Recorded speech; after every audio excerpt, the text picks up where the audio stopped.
अगर आपको याद हो तो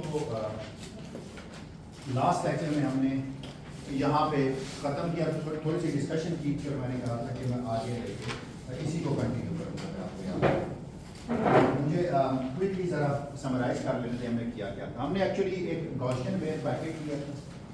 हमने कहा था कि अगर ये जो गॉसियन वेव पैकेट के अंदर हम लोकलाइज करें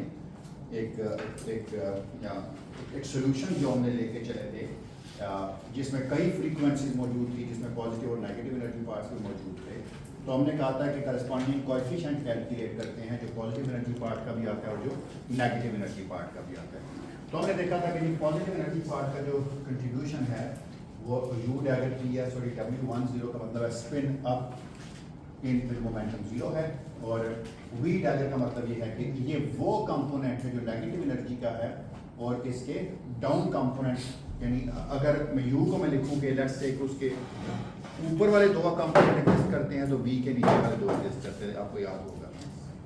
यानी मैंने ये भी कहा था कि अगर आप U और V को देखें तो कुछ लेक्चर पहले हमने ये चीज़ कैलकुलेट की थी कि अगर आप एक कैपिटल काई और कैपिटल फाई लिखें अपर कंपोनेंट और लोअर कंपोनेंट की फॉर्म में स्पिनर को, तो जो लोअर कंपोनेंट है वो सप्रेस्ड है compare to the other component upper components, याद है। और वो सप्रेशन किसके इक्वल थी?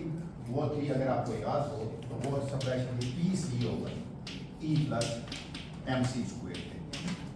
रफली अगर आप याद कर देखें ना इसको, मोमेंटम अगर मान लें कि मैस इनटू वेलोसिटी है, ठीक है, अगर मान के चल रहे हैं कि मैस इनटू वेलोसिटी है, तो नीचे अगर E को अप्रॉक्सीमेटली इक्वल MC स्क्वायर से कर दें तो ये पता चलता है कि ये फैक्टर जो है ना, ये ऑर्डर ऑफ V/C सप्रेस्ड है, ठीक है ना, ऑर्डिनरी वेलोसिटी पे। इसका मतलब लोअर कंपोनेंट सप्रेस्ड है compare to the upper component. इसलिए मैं कह रहा था कि जो D स्टार है वो है नॉन जीरो, यानी this coefficient of a negative energy solution it is non zero, लेकिन सप्रेस्ड है कंपेयर टू B।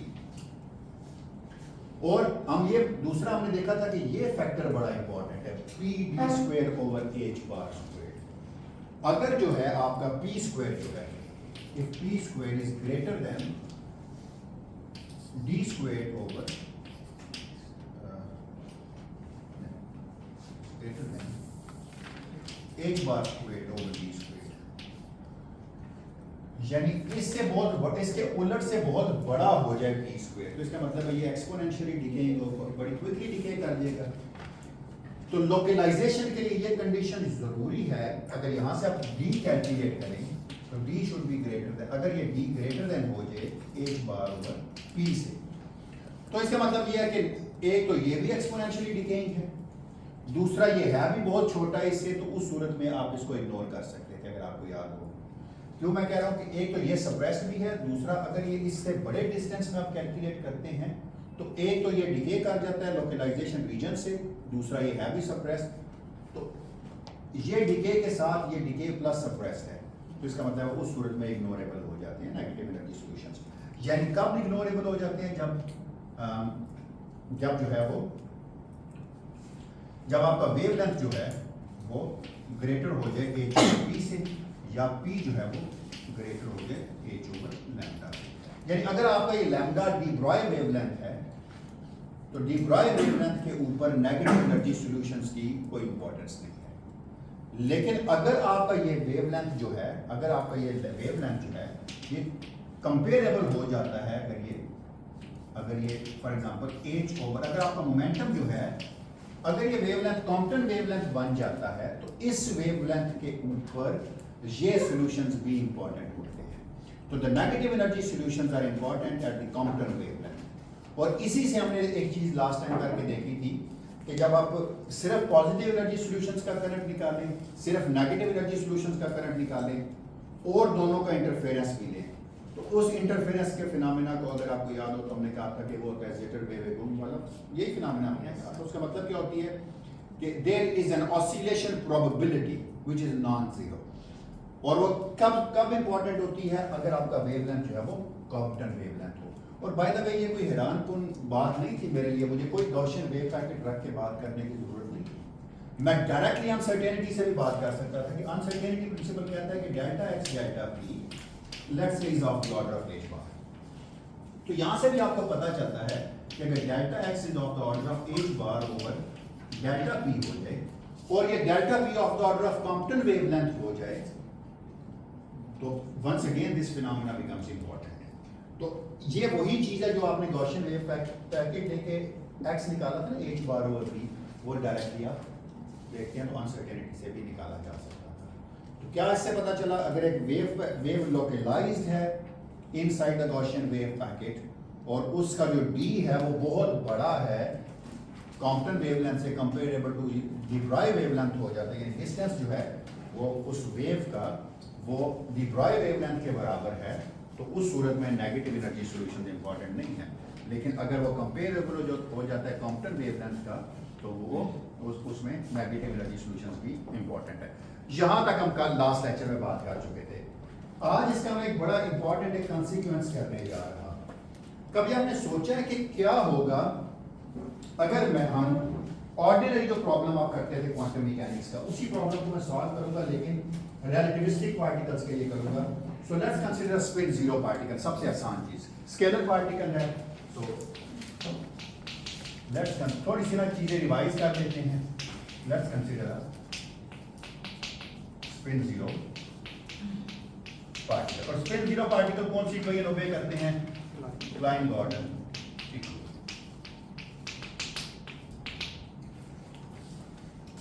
आपने ऑर्डिनरी क्वांटम मैकेनिक्स में पढ़ा था कि अगर एक पार्टिकल को आप किसी पोटेंशियल में दाखिल करें, क्लासिकल मैकेनिक्स ये कहती है कि अगर आपका पोटेंशियल जो है, अगर बैरियर जो है वो उस वो मोमेंटम या एनर्जी, आपकी एनर्जी की बात करते हैं, उस बैरियर से कम हो तो पार्टिकल नहीं एंटर हो सकता उस रीजन में।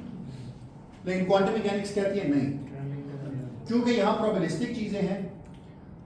आप नहीं कह सकते कि कोई चीज ऐसी है जिसकी जीरो प्रोबेबिलिटी, अनलेस कि आप कैलकुलेट करें और उसका जवाब जीरो है। लेकिन एक प्रोबेबिलिटी एग्जिस्ट करती है और वो नॉन जीरो है। लेकिन जितना स्ट्रांग होता जाता है, जितनी वैल्यू ज्यादा होती जाती है पोटेंशियल की comparable to the incident energy, उतनी ही जो प्रोबेबिलिटी है ट्रांसमिट करने की वो कम होती जाती है। ये बात आपने पढ़ी थी। और अगर इसी प्रॉब्लम को आप नॉन रिलेटिविस्टिक क्वांटम मैकेनिक्स में सॉल्व करते थे तो आप क्या कैलकुलेट करते थे? आप कैलकुलेट करते थे ट्रांसमिटिविटी और रिफ्लेक्टिविटी। रिफ्लेक्टिविटी क्या होती थी? Reflected current divide by the incident current. बाद दफा हम लिखते थे incident minus reflected over incident, ये भी ठीक है, बिल्कुल सही है।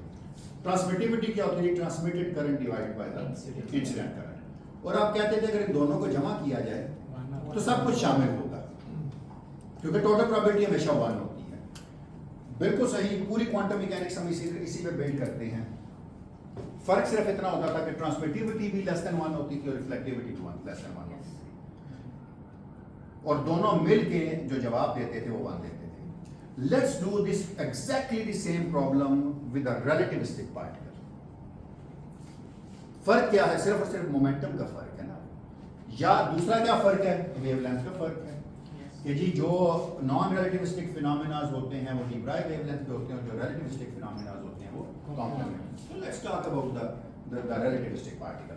वही प्रॉब्लम मैं सॉल्व करूंगा जो आपने पहले किया। जिन्होंने नहीं भी किया हुआ क्वांटम मैकेनिक्स में, वो इस प्रॉब्लम को से सीख सकते हैं पूरे की पूरी नॉन रिलेटिविस्टिक क्वांटम मैकेनिक्स की भी ट्रांजिशन जो फिनोमेनास है। हम मान के चलते हैं कि चलिए ये पोटेंशियल जो है ना, ये z का फंक्शन है, z एक्सिस के अलॉन्ग है, और इसको मैं z एक्सिस कहता हूं। मैं एक्सिस इसलिए नहीं कहना चाहता कि x मैंने रिजर्व किया हुआ था 4 वेक्टर के लिए, याद है ना आपको? तो z का मतलब है z एक एक्सिस है, पोटेंशियल की वैल्यू फिक्स्ड है। Let's call this as v not.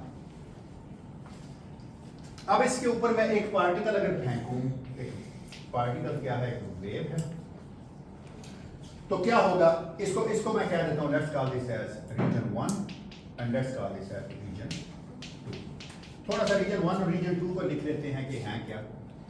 सिर्फ ये जो आपका पोटेंशियल है ना, इस पोटेंशियल की ये खूबी है कि अगर आप ये 0 है, z इज इक्वल टू 0 है। अगर आप इस तरफ है तो इधर z नेगेटिव है और इस तरफ z पॉजिटिव है। इधर माइनस इन्फिनिटी है, इधर प्लस इन्फिनिटी है। हम क्यों माइनस इन्फिनिटी और प्लस इन्फिनिटी चूज करते होते हैं? आसानी के लिए कि बहुत माजी में भी पार्टिकल ऐसा है जो किसी की आइगन स्टेट है, और बहुत मुस्तकबिल में भी पार्टिकल किसी की आइगन स्टेट है, इन बिटवीन हम नहीं कह सकते वो आइगन स्टेट होगा या नहीं होगा। क्यों? अगर जरा भी इंटरेक्शन होगी तो interaction will change the state. That is why principle की वजह से बात कर रहे हैं। जी, that is why exactly that is why we used to say that जब भी हम एस मैट्रिक्स कैलकुलेट करते हैं, scattering matrix, we calculate it far in the past and far in the future. ऐसा नहीं करते कि डिटेक्टर भी हम बहुत दूर लगाते हैं और गन भी बहुत दूर लगाते हैं, यही हम करते हैं फिजिक्स में भी। तो इसलिए मैंने कहा कि बेशक आप इसको माइनस इन्फिनिटी से प्लस इन्फिनिटी में ले जाए। अच्छा, इस पोटेंशियल की ये खूबी है कि ये जो पोटेंशियल है ना z, ये जीरो है अगर z जो है, या चले इसको ना दरमियान में लिख लेते हैं, this is equal to zero अगर z लेस देन जीरो है, और ये कांस्टेंट है b नॉट अगर z पॉजिटिव है। It's not a well, it is a step है, या कुछ भी कह रहे हैं, इसके अगर इस तरफ इसकी एक कांस्टेंट वैल्यू और है।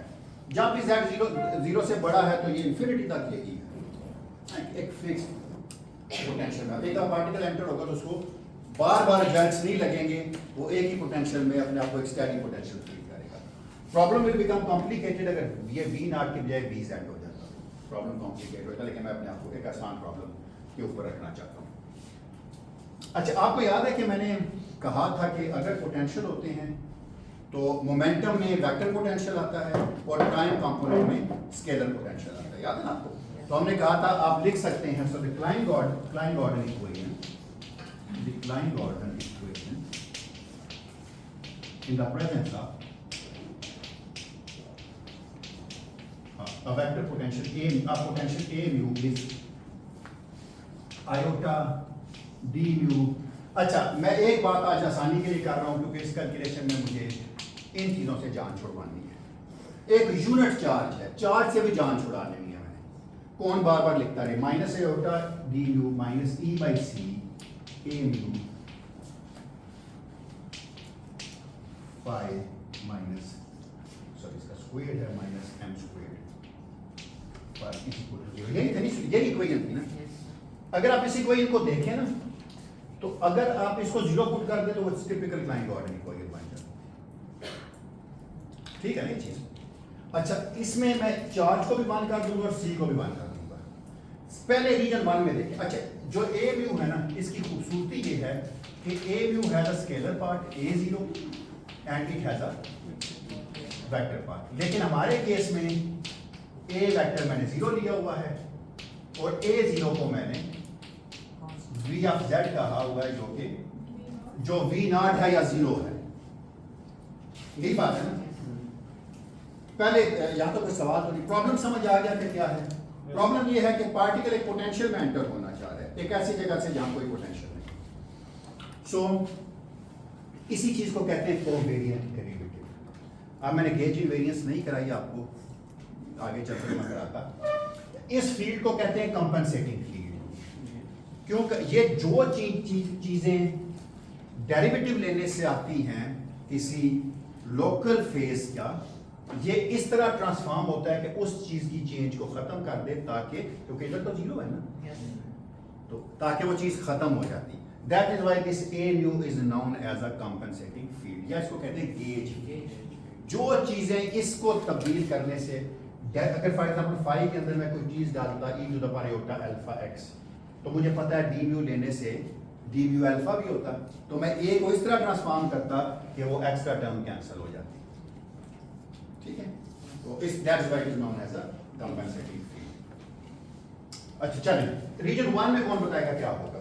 सो इन रीजन 1 इन R1, बाद में हम ये सॉल्यूशंस बाद में लिख देंगे। कोई बताएगा रीजन 1 के लिए इक्वेशन क्या बन जाएगी?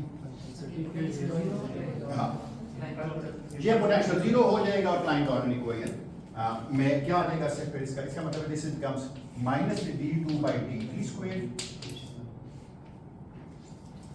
ठीक है ना।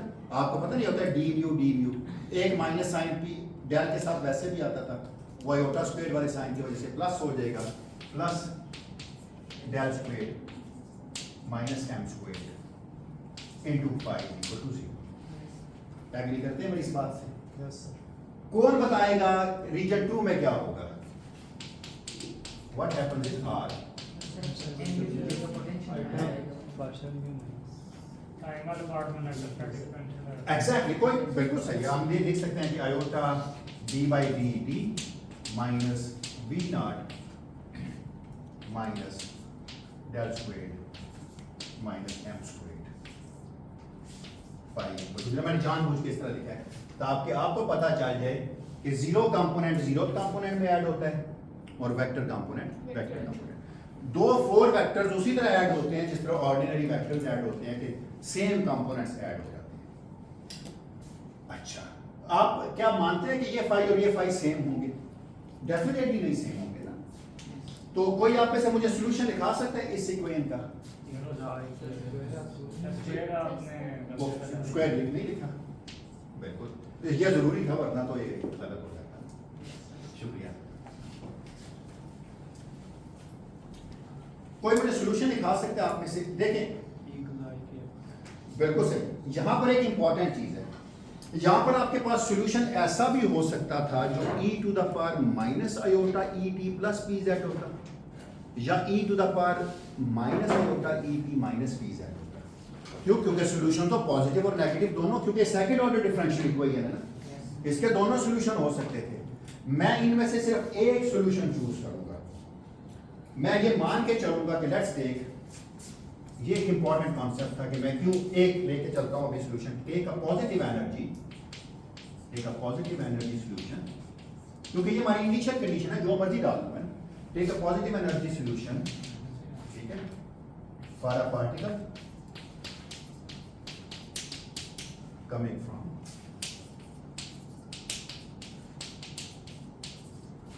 z is equal to z goes to minus एक पॉजिटिव एनर्जी का पार्टिकल, एक पार्टिकल आ रहा है जिसकी एनर्जी पॉजिटिव है। मैं क्यों कह रहा हूं? ताकि यार बैरियर को मिले तो सही ना। नेगेटिव होता तो एक्सिस से नीचे चला जाता ना, उसको क्या होता है, उसको जो मर्जी वो तो नीचे सुन लेते वो तो उधर जाता है। तो ये मैं क्या चाह रहा हूं कि वो इसको एनकाउंटर जरूर करे। तो एक पॉजिटिव एनर्जी सॉल्यूशन है और उस पार्टिकल के लिए जो z is equal to minus infinity से आ रहा है। This is my initial condition. फिर तो उसके लिए पोटेंशियल और बढ़ जाता है ना, तो नीचे से नहीं होगा है ही नहीं कुछ नीचे, देख ही स्टेप ही कोई नहीं। आप सीढ़ियाँ बना के बैठे रहना कि कोई आएगा और सीढ़ियों से टकराएगा और गिरेगा, वो नीचे से गुजरेगा तो उसको क्या इंटरेस्ट है? उसे तो इस पोटेंशियल का एनकाउंटर करना है ना, कोई गर्ज ही नहीं। आप जो मर्जी स्टेप बनाते रहे, अगर उसकी बेस वैल्यू से नीचे से गुजर जाता है तो उससे क्या इंटरेस्ट? अगर मैं कह रहा हूँ कि उसकी एनर्जी इस तरफ है, नेगेटिव नीचे की तरफ की एनर्जी, तो फिर उसे क्या इंटरेस्ट है इस चीज से? अच्छा चलो, आप में से मुझे भी लिखवा सकता है सॉल्यूशन क्या होगा? तो क्या सॉल्यूशन मैं ले रहा हूं? e to the power minus iota e plus p z, iota p z, p times z है क्योंकि जेड एक्सिस के अलॉन्ग मूव कर रही है। तो क्या जवाब होगा इस सॉल्यूशन का? Minus iota e t plus iota p Z, ठीक है, क्योंकि मैं इसको हमेशा ऐसे लिखता हूँ ना, e to the power minus iota e t minus. कौन बताएगा क्या जवाब होगा इसका? क्या सॉल्यूशन होगा पहले रीजन में, इस रीजन में, इस इक्वेशन का? Let's call this as phi 1 and let's call this as phi 2। अब डिस्टिंग्विश कर रहे हैं डिस्पर्शन रिलेशन की बात कर रहे हैं जी। सॉल्यूशन से आप डिस्पर्शन रिलेशन की बात हाँ ना, सिंपल इसका ये एक वेव इक्वेशन है ना। हाँ, इस वेव इक्वेशन का सॉल्यूशन क्या होगा? आपने सॉल्यूशन अज्यूम कर लिया तो इसको पुट करेंगे तो डिस्पर्शन नहीं नहीं नहीं नहीं नहीं, ठीक है, मैंने assume कर लिया सॉल्यूशन। मैं अगर आपसे ये कहूं कि phi 1 की क्या फॉर्म होनी चाहिए, जब अगर इसको मिलेगा ये phi 1 तो इसको किस किस्म का होना चाहिए? यानी ये सॉल्यूशन phi 1 जो है, इसमें इस बात की कोई डिस्टिंग्विशन नहीं है कि phi 1 क्या है। मैंने सिर्फ ये चूज किया पॉजिटिव एनर्जी और इस तरह का है, पुट करके करंट निकालूंगा, डिस्पर्शन को बाद में करूंगा। लेकिन phi 1 मैं कहता हूं जो भी होता उसमें एक खास बात होती, कोई बता सकता है आप में से वो क्या है?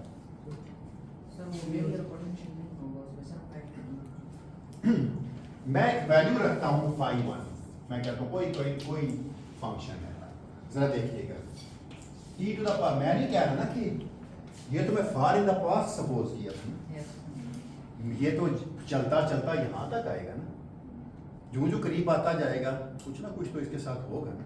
जब बैरियर को मिलेगा तो क्या होगा? मैं कह रहा हूं माजी से आया, चलता चलता चलता बैरियर तक पहुंचा, बैरियर से टकराएगा, कुछ गुजर जाएगा, कुछ रिफ्लेक्ट होगा, फाई वन क्या होगा? ये तो पार्ट में नहीं चेंज होगा। प्लस माइनस उसकी मोमेंटम की डायरेक्शन उल्टी हो जाएगी, प्लस वो वाला कंपोनेंट ऐड करें। मैं कह रहा हूं कि ये सोल्यूशन है जो कंप्लीटली टेक केयर कर देगा। क्यों? जब ये बहुत दूर होगा तो आर कुछ नहीं होगा, इसका यही रहेगा। जब ये चलता चलता चलता बैरियर को मिलेगा, ये तो आर है कि जी कोई पोटेंशियल नहीं है, इसको तो किसी ने बता दिया था कि कोई पोटेंशियल नहीं हो, जो आगे गया आता गया उसको पता है कोई पोटेंशियल नहीं है, चलता गया। अचानक वो बैरियर को मिला, बैरियर को मिला तो उसको फील हुआ कि पोटेंशियल है, कुछ ना कुछ तो वो रिफ्लेक्ट करेगा, कुछ है जो इंसिडेंट हुआ, इसीलिए इसको कहते हैं this is an incident part.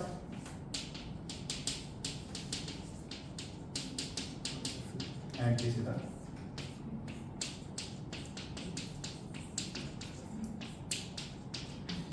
This reflected part. Phi two के साथ क्या होगा? ग्रेटर देन में क्या होगा? एक वही मैं बाद में पुट करूंगा मैं। ट्रांसमिटेड अच्छा चलो, फाई टू फिर क्या मैं सपोज करूंगा? पी को मल्टीप्लाई। अच्छा चलो ठीक है, फाई टू अब ये कह रहे हैं कि your phi two is e to the power minus iota e t transmitted coefficient जो पास minus iota plus iota p g सिर्फ साथ में t। ट्रांसमिटेड। आप ये कहना चाह रहे हैं कि प्रोबेबिलिटी इसकी नॉन जीरो होगी, डिपेंड करेगी t क्या है। अगर t जीरो हो जाता तो क्लासिकल बन जाता, t जीरो नहीं है तो कोई ना कोई क्वांटम मैकेनिकल है। देखें सारी नॉन रिलेटिविस्टिक क्वांटम मैकेनिक्स आ गई यहाँ पर। सो this is a transmitted non relativistic में तो डिकेइंग सॉल्यूशन होता है। कोई बात, एनर्जी पे खुद ब खुद डिके करते हैं, फिक्र ना करें, वो खुद ब खुद करेंगे। जब करंट निकालेंगे, जब करंट निकालेंगे तो करेंगे, फिक्र ना करें। लेकिन अभी आपको ये चीज हैरान करती है, हमने कहा अगर ये मेरे सॉल्यूशन हैं जो मैंने सोचे थे कि होंगे तो इस इक्वेशन को सेटिस्फाई करेंगे। इसीलिए आपको याद हो कि मैंने यहाँ फाई वन और फाई टू नहीं लिखा, लेकिन अब मैं इसलिए लिख दिया वहां पर कि इस रीजन में तो फाई वन होगा और इस रीजन में फाई टू होगा। तो इस इक्वेशन को जो सेटिस्फाई करेगा वो फाई वन होगा, इस रीजन को जो सेटिस्फाई करेगा वो फाई टू होगा। आपकी फिजिक्स क्या कहती है? फाई वन नॉन रिलेटिविस्टिक की तरह का लिखना चाहिए या नहीं लिखना चाहिए? फाई वन चले कैलकुलेट, इसमें पुट करें, क्या जवाब आता है? कौन बताएगा? चले कोई बताएगा इसमें से? अगर इसमें पुट करो तो क्या जवाब आएगा? एनीवन?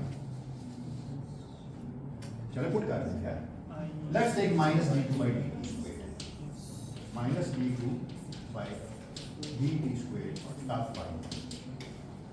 तो क्या हो गया? ये एक दफा माइनस हो योटा e उतरेगा, और दूसरी दफा फिर माइनस हो योटा e उतरेगा, वो माइनस और ये माइनस मिलके प्लस दे देंगे। So this becomes e square e to the power e square times phi one. छोड़े कौन लिखता है लंबा चौड़ा, क्योंकि मैं इसलिए कह रहा हूं कि एक दफा माइनस हो योटा e उतरा, फिर माइनस हो योटा e उतरा, तो माइनस हो योटा e का स्क्वायर माइनस एक माइनस है भाई,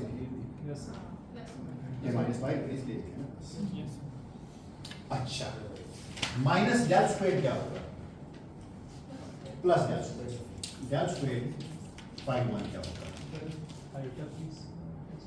अब यहां पर एक इंपॉर्टेंट बात है, हमें डेल स्क्वायर कैलकुलेट करना है। मैं एक दफा क्या करूंगा, जब पहले डेल लगाऊंगा तो मैं del dot del phi one, जरा ये देख लें। मैं एक दफा क्या अगर आप उसको z कर लेना सिर्फ आपने लिया z। हाँ, तो मैं अब लिखूंगा इसको। सो this becomes d by dz into d by dz। वही करना था।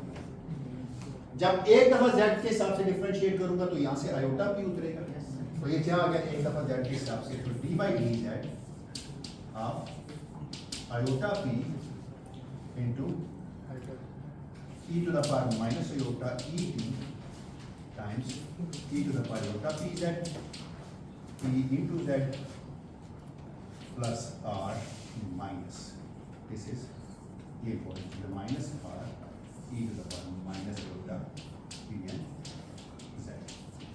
ठीक लिखा ना मैंने? तो गलती तो नहीं की है। अच्छा, जब इसका फिर z के हिसाब से डिफरेंशियल लेंगे, एक दफा और आयोटा p बाहर आएगा और ये माइनस ये जब नीचे उतरेगा तो प्लस है, तो दोबारा 2 दफा डेल स्क्वायर लगाने से भी फाई जो है वो तब्दील नहीं होगा। So your phi 1 becomes sorry del square phi 1 becomes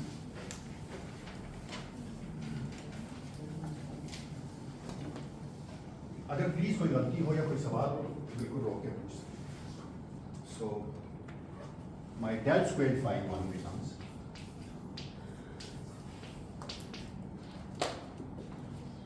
minus p squared phi 1।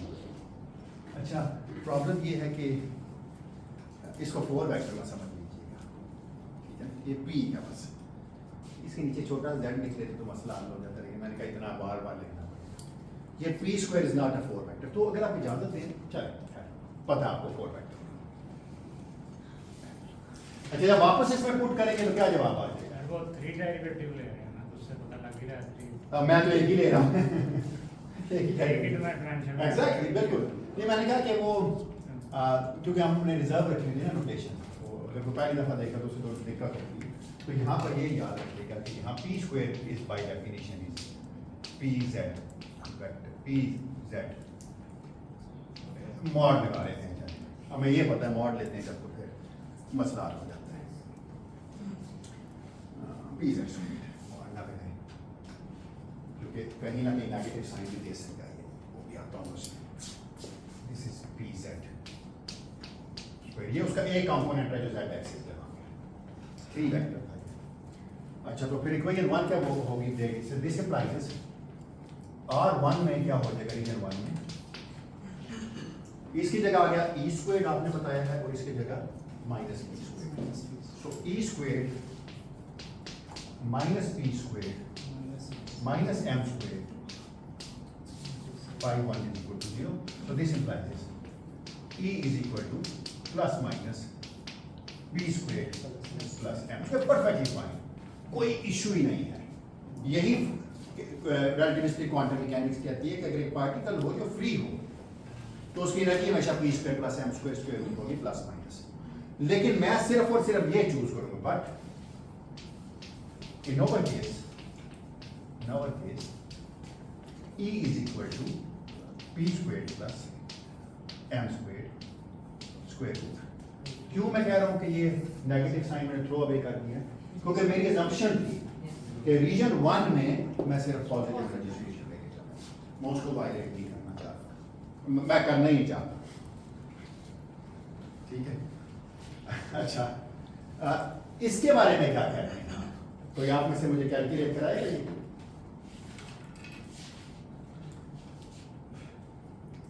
कैसे कैलकुलेट कर सकता हूँ? Anyone? ये बस इन रीजन 2 एक दफा लिख लेते हैं, फिर इसको बाद में सॉल्व करेंगे। तो अगर मैं लिखूं, अगर मैं ये चीज कैलकुलेट करूं, iota d by d t minus we naught, इस चीज का फाई टू क्या था? T e to the power minus iota e t plus iota. अच्छा, पी जेड की बजाय मैं थोड़ा सा मोमेंटम चेंज करूंगा। मैं कह रहा हूं जब पार्टिकल रीजन 2 में एंटर होगा तो ऐसा तो नहीं है ना कि उसका मोमेंटम पी रहे, मोमेंटम तो बदलेगा ना, और वो क्या होगा? Let's call this as p prime, ताकि थोड़ा सा पता चल जाए कि पी प्राइम और पी मुख्तलिफ है। डेरिवेटिव में क्या जवाब आएगा? नहीं, फिलहाल पहले पहला डेरिवेटिव लेना, फिलहाल सिर्फ एक डेरिवेटिव लेना। तो क्या आ जाएगा इसका answer? So this is equal to iota into minus iota e minus we naught into e to the power minus iota e t plus iota t prime z. ठीक है क्या मैंने ये गलत लिखा है? टी नहीं होना, क्या कह रहे हैं? सॉरी एक गलत हो गया। अब ठीक है, सही लिखा जी? तो गलती तो नहीं की? गलती की तो प्लीज बता दें। चलो, दोबारा डेरिवेटिव लेंगे तो क्या होगा? यही टर्म आएगी, सिर्फ इसका स्क्वायर हो जाएगा पूरी की पूरी चीज का ना। डेल स्क्वायर आपने पहले ही कैलकुलेट किया हुआ है, एम स्क्वायर फाई 2 आपको पहले ही पता है। सारी चीजें पुट करें तो आप क्या एग्री करते हैं मेरे साथ कि इसका जवाब ये आएगा। सो देन आई हैव, मैं लिख देता हूँ, सॉरी अभी कोई नहीं लिखा, पहले लिख लेते हैं फिर बेटा ये कोई नहीं। इसका मतलब है जब मैंने एक दफा डेरिवेटिव लिया इसका तो ये चीज आई, जब 2 दफा दूंगा तो फिर यही चीज आएगी। So it means I have iota into minus iota e minus b naught इस सारे का स्क्वायर माइनस, जब डेल स्क्वायर लिया था आपने तो क्या आया था प्लस करके यहाँ पे आयोटा पी प्राइम का स्क्वायर, ठीक है, और माइनस एम स्क्वायर।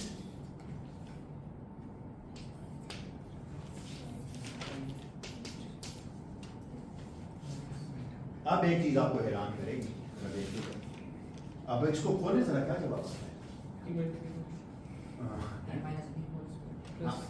कैसे ये और ये तो खत्म हो जाएंगे, तो ये हो गया ई माइनस बी नॉट का स्क्वायर माइनस बी स्क्वायर। देखा मेरी कितनी आदत बनी है वेक्टर डालने की, minus b square minus b prime square minus m square is equal to 0। मेरे लिए पी प्राइम अननोन है तो मैं पी प्राइम निकालना चाहता हूँ, so this implies is my p prime becomes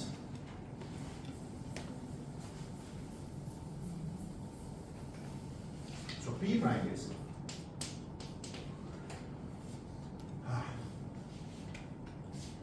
e minus v naught का स्क्वायर माइनस m स्क्वायर। जब ये स्क्वायर उठाता है ना प्लस माइनस लिखता है, थोड़ा काम करता है ना ये स्क्वायर रूट, क्योंकि ये चीज़ों को कॉम्प्लेक्स बना सकता है। इसी को इनको थोड़ा सा मजीद साफ करके लिखता हूँ। Can I write it as e minus we naught plus M.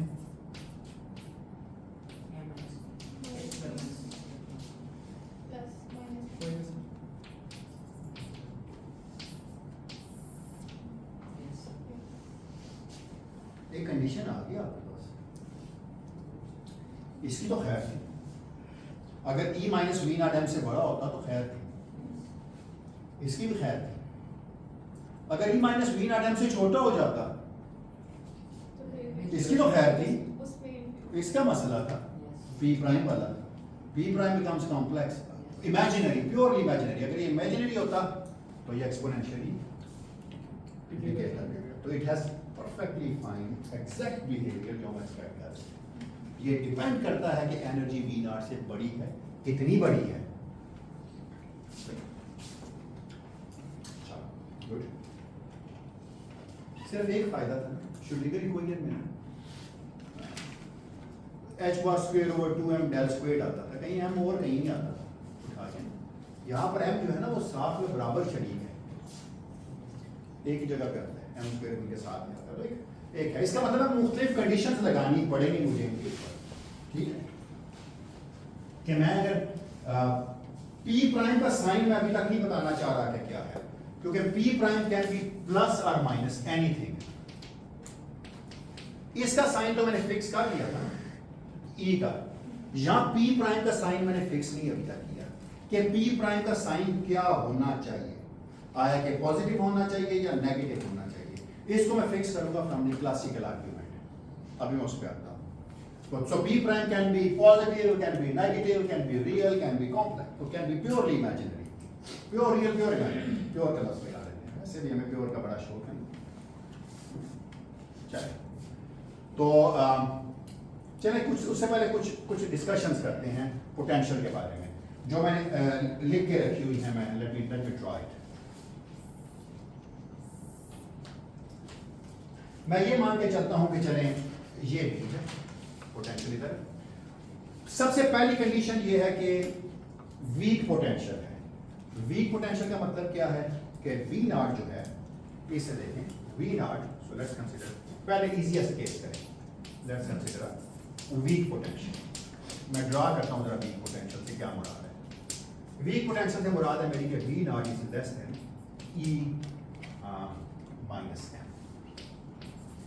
या फिर अगर आप देखें तो इसको इधर ले आए तो m is less then e minus v not, ठीक है ना? ये एक ही बात, एक चीज लिखी हुई है। इसको उधर ले जाओ और इसको इधर ले आओ, इनइक्वालिटी तो नहीं बदलेगी।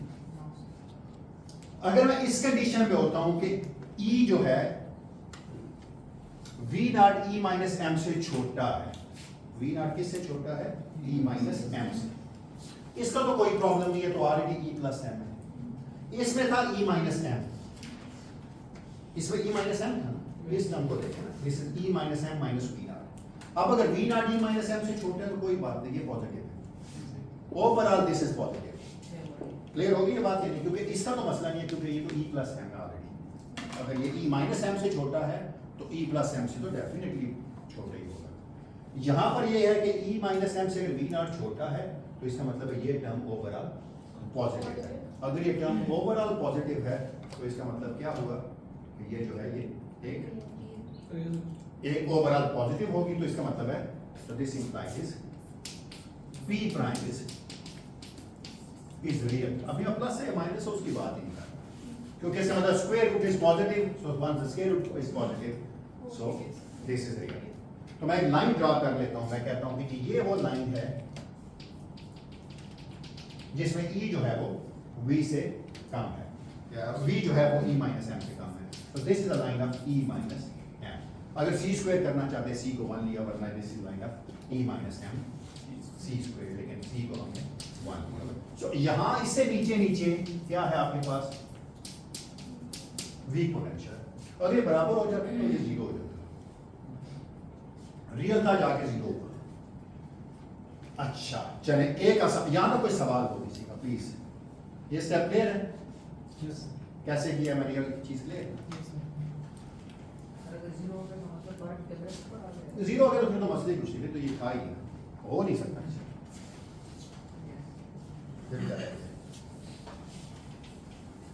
जीरो हो गया तो आप पार्टिकल को ढूंढ ही नहीं पाएंगे क्वांटम मैकेनिकली किधर क्या है, क्योंकि उसका डेल्टा एक्स इनफिनिट हो जाएगा, चेंज मोमेंटम अगर जीरो हो जाए। अच्छा चलो दूसरा रीजन जरा देखिए, जिसे मैं कहूंगा इंटरमीडिएट रीजन है, वो जरा इंपॉर्टेंट है। जस्ट आगे होता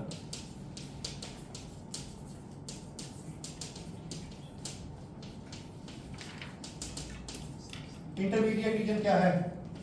e माइनस m से तो v नॉट बड़ा है, लेकिन e प्लस m से छोटा है। क्या होगा?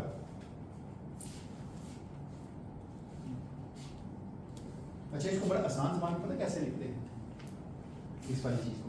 कोई लिखवा सकता है आप में से? इसको ऐसे ही लिख सकते हैं,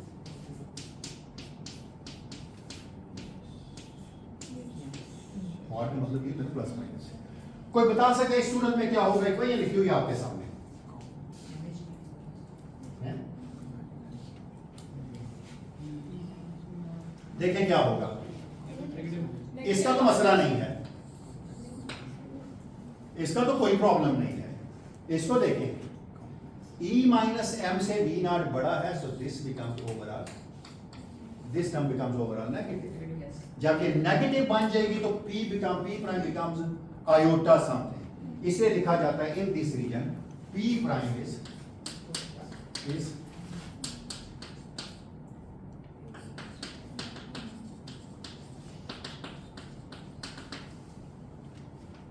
इमेजिनरी, कॉम्प्लेक्स नहीं है, इमेजिनरी है।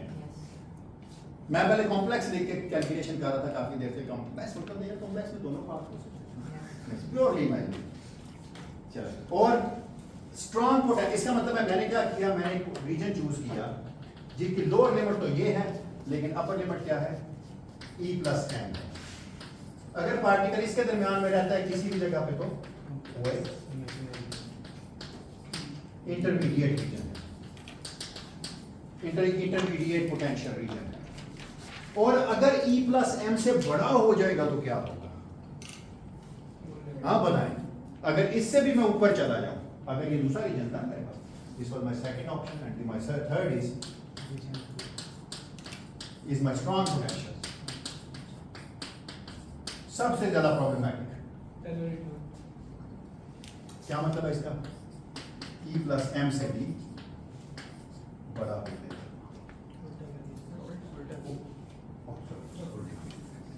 इससे ये बड़ा हो जाएगा, बिल्कुल ठीक है, थैंक यू। तो क्या होगा? ये तो ऐसा है जैसे वैल्यू होगा ही आयोटा माइनस माइनस प्लस हो जाएंगे। कोई फर्क नहीं पड़ेगा, क्यों? बिल्कुल, अगर e प्लस m से भी बड़ा है तो ये भी नेगेटिव है, e माइनस m से तो फिर भी बड़ा है, दोनों टर्म्स नेगेटिव देंगी आपको। इवन देन दिस इंप्लाइज कोई फर्क नहीं पड़ा इसको, सिर्फ इतना पड़ा कि e प्राइम इज रियल है। जो सच्ची होते हैं ना, रियल होते हैं, वो हमेशा प्योर ही होते हैं। इसे मैंने इमेजिनरी के साथ देखा था, प्योर ही। तो तीनों रियल आपने देख लिया। मैंने एक चीज का जिक्र नहीं किया कि ये पॉजिटिव है या नेगेटिव है, वो बात अभी तक मैंने छुपी हुई रखी है। लेकिन इसमें एक बड़ा मसला है जो आप अभी लेके चल रहे हैं। इसको अगर आप देखें ना, क्या बनता है यहाँ से, पोटेंशियली इससे ये पता चलता है कि e minus we naught is less than m। ठीक लिखा मैंने, गलत लिखा? अगर वी ना को माइनस या e minus we not minus e कर देंगे, minus e plus V naught is less than. अब ठीक है, कोई डाउट है? क्यों? ठीक, ये इनइक्वालिटी इधर करने में गलती हो जाती है। ये तो ऐसा पोटेंशियल है, लेकिन फिर भी पार्टिकल ट्रांस मतलब हाँ, पार्टिकल फिर भी ट्रांसमिट हो रहा है, रियल मोमेंटम के साथ हो रहा है। लेकिन ये हैरान करने वाली बात नहीं, हैरान करने वाली बात आप आएगी और वो देखिएगा क्या है। इसका मतलब ये हुआ कि अगर आप E माइनस वी नॉट को देखें, अगर आप टोटल एनर्जी में से पोटेंशियल एनर्जी निकालें तो वो क्या बनती है? अगर E minus this implies kinetic energy is negative. क्या अजीब बात है ये वाली, है ना? काइनेटिक एनर्जी नेगेटिव है, आप तो कह रहे हैं कि P प्राइम रियल है, काइनेटिक एनर्जी नेगेटिव है। बड़ा अजीब सा पैराडॉक्स मान रहा है क्लासिकली प्रॉब्लम है ना। देखिए कैसे मैं कह रहा हूं क्लासिकली, आप जो मेजर करते हैं वो ग्रुप वेलोसिटी मेजर करते हैं ना क्वांटम मैकेनिकली। ग्रुप वेलोसिटी क्या होती है, कोई बताएगा आप में से? ग्रुप वेलोसिटी की form D omega by D K, आप इसको लिख सकते हैं P prime over E minus we naught, लिख सकते थे ना इसको। ये वही लिखा हुआ है, डी ओमेगा बाई डी के से आता है, कोई मसला नहीं है। K is proportional to 1 over P, omega is proportional to 1 over E. तो this is proportional to M over E. ये कह रहा है कि जी ग्रुप वेलोसिटी तो पॉजिटिव ही होती है। ग्रुप वेलोसिटी एक ही सूरत में पॉजिटिव हो सकती है कि ये तो नेगेटिव है, इसका मतलब P prime should be negative. Otherwise तो क्लासिकली फॉरबिडन रीजन था आपका। क्वांटम मैकेनिकली आप ये मान के चले कि ग्रुप वेलोसिटी है। ग्रुप वेलोसिटी आप कहते हैं ग्रुप एक वेव है जिसकी फेज वेलोसिटी हम नहीं मेजर करते। Group velocity is purely quantum mechanical concept, this is D omega by D D, जो मॉड्यूलस में लिखते थे हम कहते हैं पॉजिटिव होता है। So this ensures that, this implies, हम ये कहते हैं कि वी जी तो ग्रेटर देन जीरो है, so P prime has to be negative. Negative तो कोई मसला नहीं है, नेगेटिव से कोई मसला नहीं है। रियल तो है, रियल प्लस भी हो सकते हैं माइनस भी हो सकते हैं। Let me read it for you. Sir ये आपने उल्टा लिखा हुआ है, क्या क्या क्या जो आपने ग्रुप वेलोसिटी का फार्मूला है, क्या? आई थिंक आपने उल्टा लिखा हुआ है, ये E minus D over P आना नहीं नहीं नहीं, D omega by D. Sir D omega, omega is 1 over omega को अगर आप चलो ओमेगा ठीक है, एनर्जी चलो और डायमेंशनली देख लेते हैं, डायमेंशनली देख लेते हैं। डायमेंशनली भी है ना, एम वी ओवर डी के एम की सी स्क्वायर है, तो 1 ओवर डी आ रहा है। चलो ये हाँ अब ठीक है बस कहने का मतलब है जो भी रेशियो है वो नेगेटिव है। रेशियो को पॉजिटिव होना चाहिए, साइन पी प्राइम का मुझे फिक्स करना है। So P prime is negative, तो इसका मतलब है अब मैं जो भी लेके चलूंगा ना उसमें ये पॉजिटिव साइन हटा दूंगा। पहला मसला मैंने हल कर दिया था कि पी प्राइम का साइन क्या होना चाहिए। पी का तो फिक्स हो गया था, उसको तो मैं परवाह ही नहीं। P prime is just now negative. इसके कॉन्सिक्वेंसेस जरा देखिएगा अभी आपको क्या होते हैं। अभी ठहर चले, और रियल और इमेजिनरी दोनों हो सकता है, वो बात की बात है इंटरमीडिएट पोटेंशियल में, लेकिन पी प्राइम में नेगेटिव मान के चलूंगा। लेकिन अगर आप इस तरह कर रहे हैं तो मोमेंटम का रिलेशन तो हम पी स्क्वायर और 2m वाला यूज करते हैं। अगर मोमेंटम नेगेटिव भी होता है काइनेटिक एनर्जी तो भी पॉजिटिव। बिल्कुल ठीक है। अगर ये चीज नेगेटिव होती है तो ये क्या बताता है आपको कि वेव जैसे उधर से आ रही है, जैसे wave z is equal to infinity से आ रही है, तो उसी तरह जबकि आपकी वेव तो इधर से आ रही थी। आपको ऐसे लग रहा है कि अगर ग्रुप वेलोसिटी पी प्राइम से ऑपोजिट है, यही मान रहे हैं ना आप कह रहे हैं कि अगर ई माइनस वी नॉट नेगेटिव है तो वी जी जो है वो ऑपोजिट टू पी प्राइम, यही लग रहा है ना आपको? इसके साथ एक नेगेटिव साइन आ रहा हाँ, है, वो तो ठीक है। ये आपकी बेसिक assumption को वायलेट कर रहा है। आप तो कह रहे थे particle z is equal to minus infinity से आ रहा है, जबकि particle z is equal to plus infinity से आ रहा है। लेकिन उससे एनर्जी नेगेटिव निकला। किससे?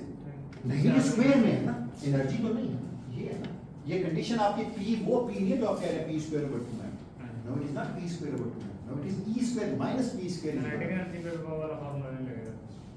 जो मर्जी मैं एनर्जी लूं, टोटल एनर्जी में से जब भी पोटेंशियल एनर्जी निकालूंगा काइनेटिक तो एनर्जी काइनेटिक एनर्जी, इसलिए मैं कह रहा हूं वो फार्मूला नहीं लगेगा p स्क्वायर ओवर 2 में, मतलब सिर्फ मैं ये कह रहा हूं कि ये वो इमोशनल एनर्जी है, काइनेटिक एनर्जी। तो ये सिर्फ इसमें इंपॉर्टेंट बात है कि ये कंट्राडिक्ट करता है आपके ओरिजिनल असम्पशन से कि आप कह रहे थे पार्टिकल इधर से आ रहा है, जबकि आप ग्रुप वेलोसिटी स्ट्रॉन्ग रीजन में देखते थे तो वो ऐसे लगता था जैसे इधर से आ रहा है कोई चीज। आप मान के चले थे ये ट्रांसमिट हो रहा है, वो कहता था नहीं भाई मैं तो इधर से चलता हुआ आ रहा हूँ। ये कंट्राडिक्ट करता था आपके ओरिजिनल असम्पशन से कि particle is coming from left and transmitted to right. तो आपने इस assumption, इस कंट्राडिक्शन से इस तरह बचे कि आपने कहा कि जी हमारे पास फ्रीडम है p प्राइम का साइन चूज करने की, so let's choose p prime to be negative so that everything is perfectly self consistent. अगर ये नेगेटिव होगा मतलब इसका काइनेटिक में खत्म हो गया ना, माइनस और माइनस प्लस हो गया, group velocity positive, kinetic energy से नहीं जाएंगे सबसे।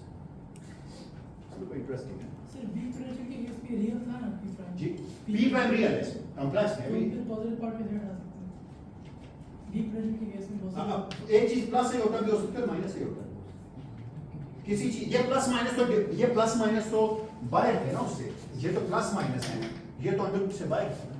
तो एक चीज प्लस से होता भी इमेजिनरी और माइनस से होता भी इमेजिनरी है।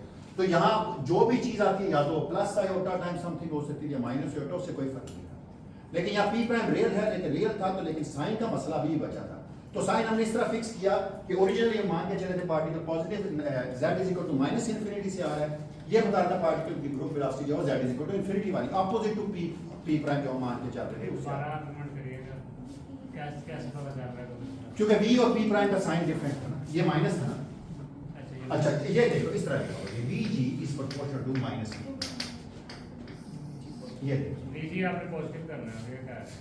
नहीं, मुझे ओरिजिनल असम्पशन लेके चलिए कि पार्टिकल आई पॉजिटिव साइड से रहा है, ठीक है, वीजी पॉजिटिव। यानी नेगेटिव साइड से एंटर हो रहा है, जबकि मुझे लग रहा है कि पार्टिकल जो है ओरिजिनल p प्राइम से अपोजिट साइड से ग्रुप वेलोसिटी लेके आ रहा है, which is wrong. Group velocity में ट्रांसमिटेड की कोई नहीं। Sir e minus v not का साइन नेगेटिव है, इसलिए छोड़। v प्राइम का भी नेगेटिव कर रहे हैं। मैं ये कह रहा हूं ना कि vg p प्राइम के बराबर है। vg किस वेव की वेलोसिटी है? वो वेव कहां से आ रही है? लेफ्ट से। वो किससे? अगर मैं p प्राइम को देखूं तो क्या है?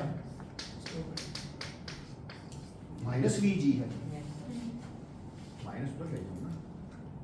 सर आपने p प्राइम का साइन फिक्स अभी नहीं फिक्स किया, अभी नहीं मैंने फिक्स किया, अभी कुछ नहीं फिक्स किया। ये कह रहा है कि नहीं जिस मोमेंटम को आप देख रहे हैं वो तो ग्रुप वेलोसिटी वो जो राइट वाली है, क्योंकि उधर वाली मुझे नहीं पता लग रहा है माइनस साइन किधर से ला रहे हैं। e माइनस v नॉट से, हाँ, e minus v naught negative है, ठीक है, vg is directly proportional to minus p prime. ठीक है, ये यहां से ला रहा हूं, ठीक है। ठीक है। ये कह रहा है कि जो ग्रुप वेलोसिटी और p प्राइम में अपोजिट साइन हैं एक दूसरे के, पर ये अपोजिट हो नहीं सकते उसी पार्टिकल की ग्रुप वेलोसिटी जिसका p प्राइम है।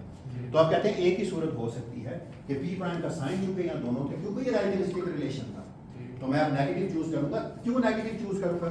अगर मैं ये लिखूं तो मैं लिख सकता हूँ vg is equal to minus into minus p prime mod. अब मसला हल हो गया, सम कांस्टेंट टाइम्स प्रोपोर्शनल। अब मुझे नहीं को कह सकता कि p प्राइम पॉजिटिव है नेगेटिव है, क्यों? मैंने उसका मॉड लिख दिया, लेकिन माइनस साइन इलाका निकाल के माइनस और माइनस प्लस कर, बेसिक असम्पशन गलत हो गई, उससे मैं बच गया हूं। लेकिन इससे एक और चीज में फंस गया हूं, यानी इससे मेरा ये मसला तो हल हो गया कि यहां लग रहा था कि जी transmitted particle z is equal to plus infinity से आ रहा है, जो कि ऐसा नहीं था। z ट्रांसमिटेड पार्ट आ तो z is equal to minus infinity से था। इस मसले को तो मैंने हल कर लिया p का साइन चूज करके। अब एक और मसले में फंस गया हूं, जरा देखिएगा मसला पता चल गया क्या है, ये रिपीट करो, let me repeat it again. मैं मान के चला था कि पार्टिकल जो है वो इस तरफ से आ रहा है, मेरा ये था कि इधर ट्रांसमिट किया कोई ना कोई पार्टिकल, जब ट्रांसमिट किया तो आ तो इधर से ही रहा था, इसका मतलब जो ग्रुप वेलोसिटी लेके आ रहा था वो पॉजिटिव साइड से z equal to minus infinity से लेके आ रहा था। जब मैंने ग्रुप वेलोसिटी निकाली तो वो नेगेटिव थी, तो मुझे लगता है कि ट्रांसमिटेड पार्टिकल इधर से आ रहा है। ये कंट्राडिक्ट कर रहा है उस अजम्पशन को जो मैं शुरू में लेके चला। लिहाजा मैंने कहा कोई बात नहीं, कंट्राडिक्शन ठीक हो सकती है अगर मैं p प्राइम का साइन नेगेटिव ले लूं, क्योंकि मेरे पास साइन नेगेटिव का ऑप्शन था, क्योंकि p prime can be positive और नेगेटिव रियल। पहला मसला हल हो गया। दूसरा मसला देखिए क्या है, और ये मसला आपको हैरान करेगा। अभी ठहर जाइए, अभी तो आपने जान छुड़ा ली ना नॉन रिलेटिविस्टिक क्वांटम मैकेनिक्स के बल होते थे कि हमने कहा चलो खैर है, E minus we naught kinetic energy है, कोई बात नहीं, ग्रुप वेलोसिटी हमारे पास पता है, वेव की फेज वेलोसिटी तो वेरिएबल नहीं होती, ग्रुप वेलोसिटी मेजर होती है। वो सारी चीज़ों से आपने जान छुड़ा ली है। देखिए फंसे कहाँ पे आप आगे जाइएगा है नेगेटिव साइन से, तो चलो मसला हल हो गया ना। उसकी जगह तो मैं माइनस पी लिख दूंगा, लेकिन इसके बावजूद एक प्रॉब्लम है। लेकिन p prime can be real and complex in general. Negative real, negative complex, negative real, negative pure imaginary. चलो लेट्स नाउ कैलकुलेट के जी। इसका मतलब मैं p प्राइम को लेस देन 0 चूज करूंगा हर दफा। लेस देन 0 चूज करने का मतलब ये कतई नहीं है कि वो इमेजिनरी नहीं हो सकता, माइनस से उल्टा भी हो सकता। चलो एक चीज रह गई थी जो हम क्लासिकल जो ऑर्डिनरी क्वांटम मैकेनिक्स में करते थे, यहाँ नहीं, वो थी बाउंड्री कंडीशंस। क्योंकि आर ओ टी हमें नहीं पता, तो no let's apply the boundary conditions. Boundary condition क्या थी? पहली ये है कि दोनों सॉल्यूशंस जो हैं वो एक वक्त पे आके एक जगह पे आके बराबर होंगे और वो बाउंड्री हो, क्योंकि स्टेप है ना, उस तक तो बराबर है, जो स्टेप पार करेंगे तो चेंज आएगी। तो कौन बताएगा यहाँ पर क्या हो जाएगा? सो सॉल्यूशन आपके पास लिखे हुए 1 plus R is equal to, ठीक है, यही होगा। Yes, sir. दूसरा क्या होगा? दूसरा ये है कि dz of phi 1 is equal to dz of phi 2 at the boundary। यही कंटिन्यूटी कंडीशन होती है। कोई चीज कंटिन्यूअस होती है किसी बाउंड्री के ऊपर, अगर वो और उसका डेरिवेटिव दोनों आपस में, पहले तो बात डेरिवेटिव कंसिस्ट करता हो, कोई ऐसी चीज ना है कि डेरिवेटिव इन्फिनिटी हो रहा है तो कंटिन्यूअस फंक्शन होगा।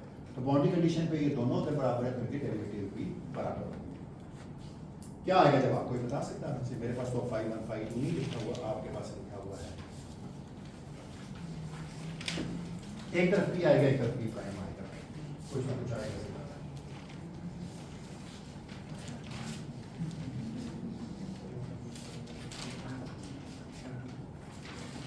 क्या होगा?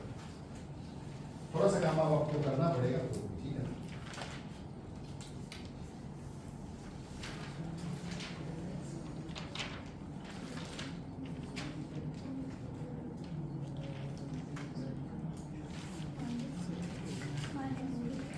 क्या मैं लिखे?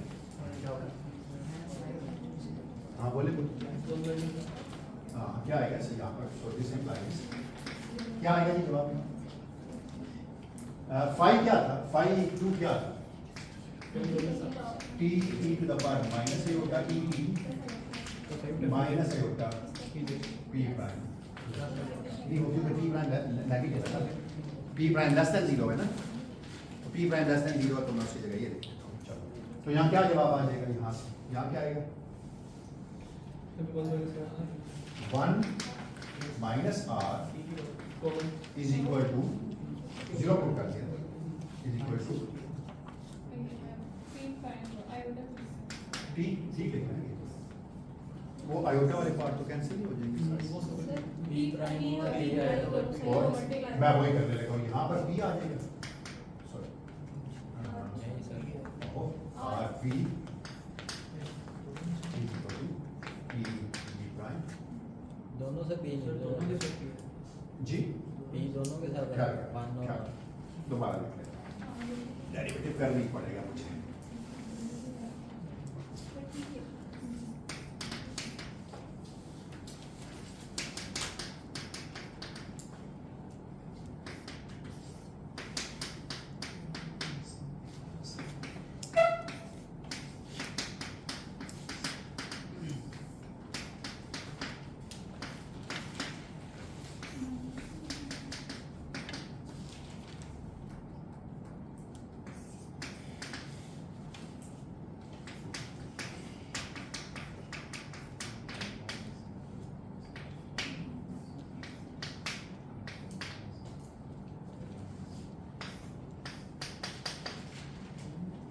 मसला हल हो गया। क्या जवाब था इसका? क्या कह रहे हैं? चलिए पहले आपकी मान लेता हूँ मैं, पहले यहाँ वही साइन रखता हूँ जो एक्चुअल था, पहले वही रखता हूँ जो एक्चुअल था, बाद में पी प्राइम का माइनस करता हूँ। एंड फिलहाल मैंने वही साइन रखा जो एक्चुअल 5 1 5 2 उनको चेंज नहीं किया। तो क्या आप बताएं, आप यहाँ से क्या उतरेगा? माइनस आयोटा पी, और यहाँ से भी क्या उतरेगा? Iota P. तो इसका मतलब है ये हुआ iota P into 1 minus R is equal to iota P prime. ठीक है तब पहले में प्लस और दूसरे में माइनस नहीं था, एक ही बार में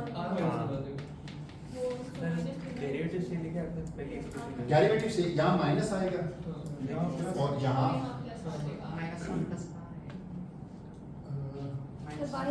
ये ठीक लिखा है मैंने ये। नहीं सर, एक ही बार में पहले में प्लस है। नहीं ये ठीक लिखा है ये। ये प्लस कर दे। यस पहले में माइनस इसमें प्लस है और इसमें माइनस है। ये कर, ठीक है, ठीक, चलो। तो इसका मतलब है 1 minus R is equal to P prime over P into, ठीक है बिल्कुल सही। ठीक, दोनों को ऐड करेंगे तो आर निकल आएगा, टी निकल आएगा, और दोनों को सब्ट्रैक्ट करेंगे तो आर। तो चलिए 3 कर ले पहले। So 2 is equal to, solving it 2 equation, so 2 is equal to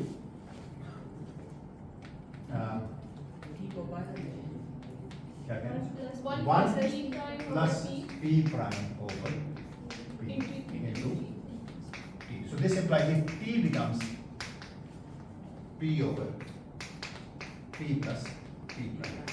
sign fix कर लेता हूँ, फिक्र ना करें, लेस देन 0 मैं भी फिक्स करता हूँ, रियल इमेजिनरी कुछ भी हो जाए कोई। अच्छा दूसरा क्या था? जब और 2, बिल्कुल थैंक यू। अच्छा आर निकाल सकते हैं आप, क्या होगा? पुट कर दें किसी एक में, किसमें पुट करूं? इसमें पुट कर दूं। 1 minus P prime over P, P की जगह पुट कर देता हूँ 2 P over P plus P prime. So this implies this, R की वैल्यू क्या आ गई फिर? R is P minus P prime over P plus P prime. Good, निकाल दिए मैंने सारे, है ना? आर और टी मैंने निकाल दिए जो मुझे चाहिए थे। अब मुझे निकालना है और वो एक चीज निकालनी है मुझे आपसे। नहीं नहीं, टी प्लस आर तो मैं मुझे कोई जरूरत नहीं करनी की, खैर टी प्लस आर तो कोई टी तो कोई कोएफिशिएंट है ना, आर भी कोई। मुझे पता है कि ट्रांसमिटेड करंट कैलकुलेट करनी है मुझे और रिफ्लेक्टेड करंट करनी है। तो मुझे पता है करंट का फॉर्मूला क्या है। We know that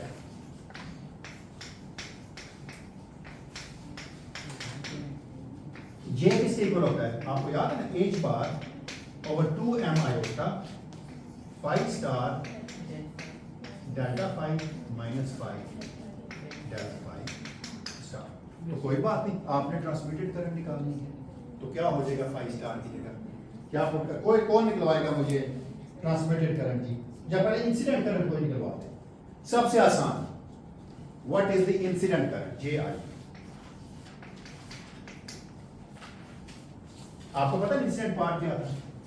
incident part था ना e to the power minus iota e p plus iota p e to z, यही था ना? यही फाई इंसिडेंट था ना? क्या होगा जब इसका डेरिवेटिव लेंगे तो? सो this becomes h bar over 2m iota. अगर आप इंटेलिजेंटली करें ना तो आप एक लाइन में मुझे बता सकते हैं इसका जवाब क्या होगा। जब इसके डेरिवेटिव लेंगे तो क्या आएगा? एक दफा आयोटा p नीचे उतरेगा, 5 स्टार और 5 मिलकर खत्म हो जाएंगे। जब यहाँ डेरिवेटिव लेंगे तो 5 स्टार का डेरिवेटिव है, तो एक दफा ये टर्म कैलकुलेट कर लेना, ये उसी का कॉम्प्लेक्स कॉन्जुगेट है। एक कैलकुलेट करें, दूसरी उसी का कॉम्प्लेक्स कॉन्जुगेट है। तो पहली से क्या आता है? आयोटा पी है, दूसरी से क्या आ जाएगा? माइनस आयोटा पी का स्टार। मैंने सिर्फ ये कैलकुलेट की है, मुझे पता है ये और ये टर्म एक दूसरे का कॉम्प्लेक्स कॉन्जुगेट। इसीलिए आप किताबों में देखें ना तो लिखी होती है पहली टर्म्स माइनस हर्मिशन कॉन्जुगेट। क्या जवाब आ गया इसका? So this becomes h bar over 2m iota into 2 iota t। तो iota से तो जान छूट गई। ओहो h बार भी खाम खा लिख के चाहता हूँ, h बार भी मान तो कोई बात नहीं, आप वन कर लेते हैं। तो दिस इज इक्वल टू, वैसे फिर आपने पता नहीं क्यों नहीं सोचा कि ये p over m होना चाहिए, पता नहीं क्यों नहीं सोचा जी। जब सब्ट्रैक्ट करते हैं इक्वेशंस को तो 2 आ रहा था ना, 2 तो जो r की वैल्यू निकाली है ना वहाँ 2 आ रहा था। मैंने दोनों को ऐड किया तो r खत्म हो गया। ठीक है, जब सब्ट्रैक्ट किया सब्ट्रैक्ट क्यों करूं मैं? इसमें t की r वैल्यू कैसे निकाल रहे हो? 2 आ रहा है। T minus दूसरे इक्वेशन से पुट करके इसमें पुट कर दी थी ना, तो कुछ गलत किया। सही है सही। वो कह रहा है जो आर लिखा है ना आपने उसके साथ 2 भी मल्टीप्लाई हो रहा है ना क्यों? आर माइनस आप माइनस का आ रहे हैं ना तो आर माइनस ना ना मैंने यहाँ t की वैल्यू पुट कर दी है यार। वो तो इधर की है ना, वो ये कह रहे हैं अभी भी नहीं समझा। सर 2 कैंसिल होना ना आपस में, ये 2 है।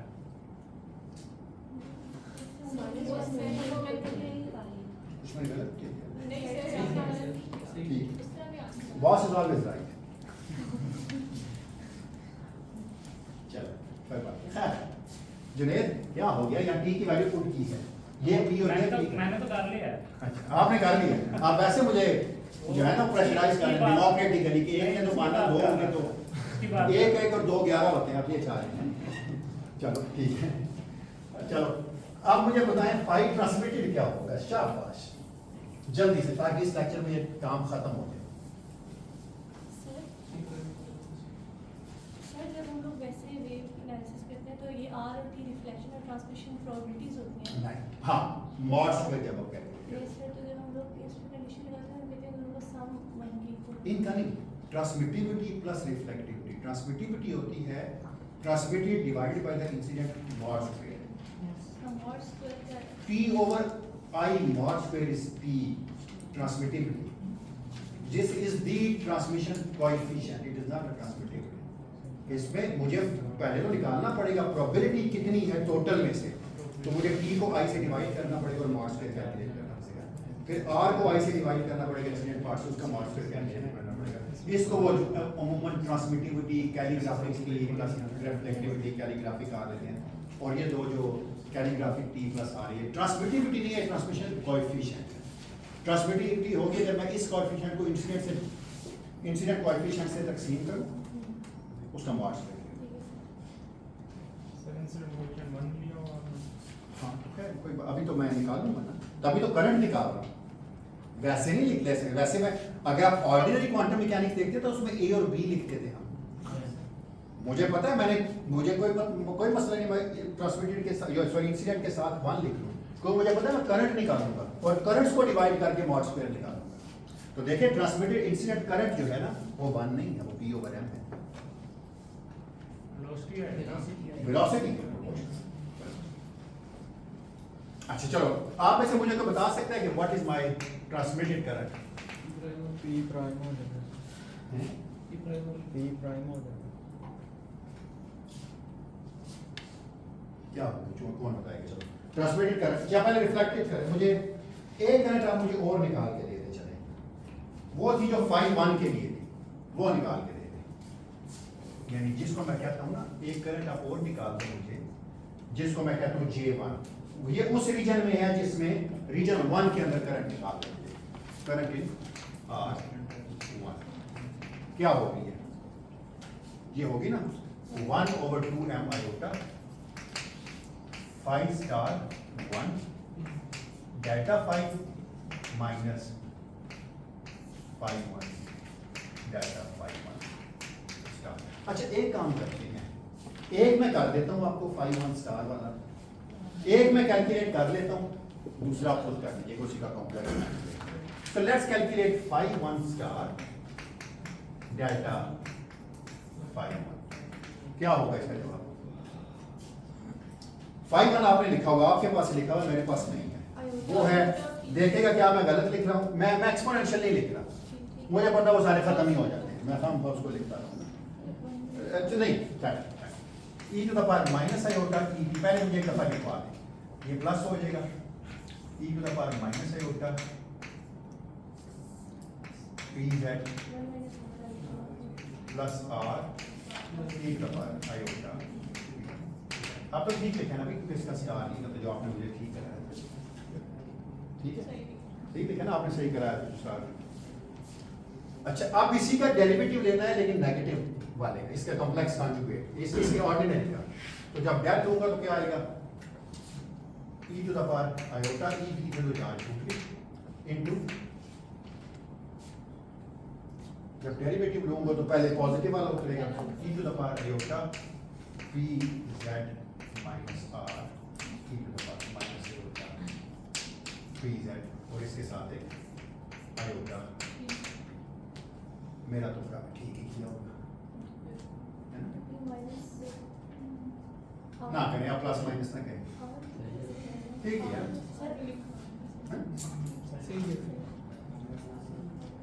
इसके यार नहीं लिखो, 1 माइनस आर का इसके साथ तो ये ना भी होता तो मैं वैसे ही कर। अच्छा चलो इनको जरा देखते हैं क्या जवाब आता है। So this becomes iota B, तो बाहर आ गया, अंदर क्या बन गया, ये इसके साथ जरा खाएगा 1 आ जाएगा माइनस आर, ये जब इसके साथ जरा खाएगा तो क्या आ जाएगा, एक गलती मैं कर रहा हूं अभी बता, आप में से मुझे को पता है कि मैं एक गलती कर रहा हूं, e to the power minus 2 iota p, एक गलती कर रहा हूं सिर्फ मैं, वो क्या है, ऊपर नहीं ले रहे, मुझे किसी ने नहीं बताया कि r जो है वो क्यों, क्योंकि मैंने कहा था कि p prime can be real and p prime can be purely imaginary, तो r के ऊपर स्टार लिखना चाहिए था। क्वांटम मैकेनिक्स में वैसे ये काम ही करना चाहिए, अज्यूम करना चाहिए कि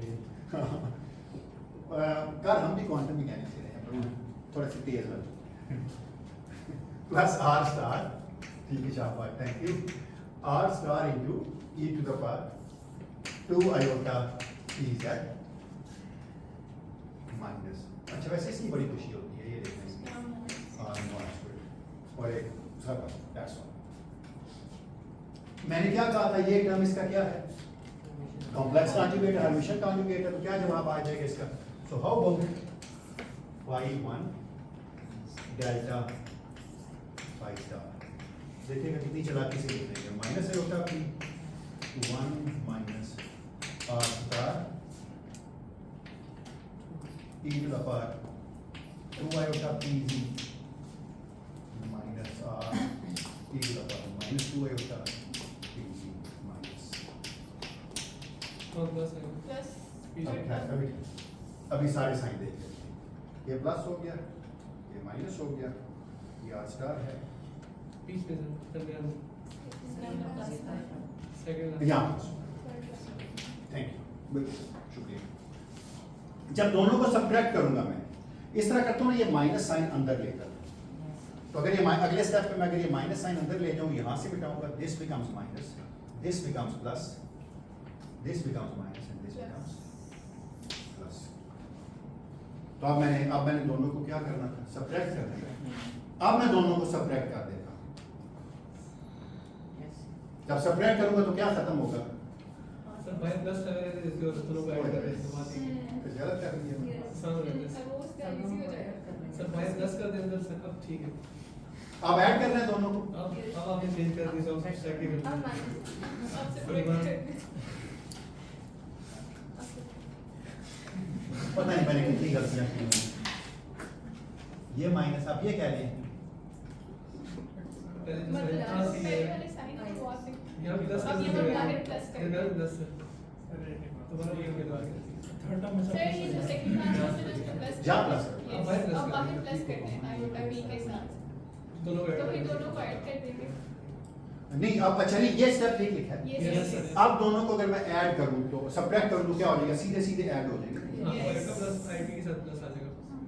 मैं कह रहा हूँ ये तो सारे में कॉमन आ जाएगा ना, ना? Yes. अब मैं अगर दोनों पे ऐड करूंगा तो मेरा या सब्ट्रैक्ट करूंगा तो ये माइनस और ये माइनस मिलके प्लस चल, यानी कहने का मतलब ये है मेरा कि ये टर्म्स कैंसिल हो जाएंगी कि नहीं हो? फिर कुछ गलत है। हो रही है सर, सर। एक सेकंड में हो रही है ना? ठीक है, हो रही है। ऐसे ही आप मुझे डरा रहे हैं।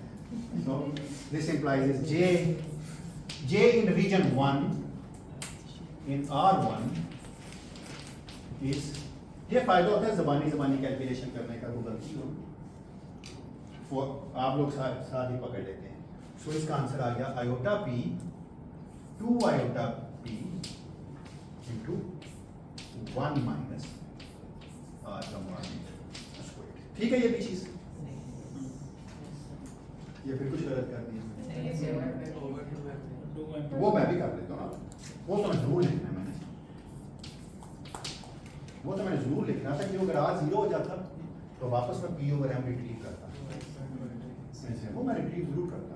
तो इसका मतलब है ये 2 से 2 कैंसिल हो गया, योटा से योटा कैंसिल हो गया। Okay good, so this is, अच्छा आप एक चीज नोट करें, आप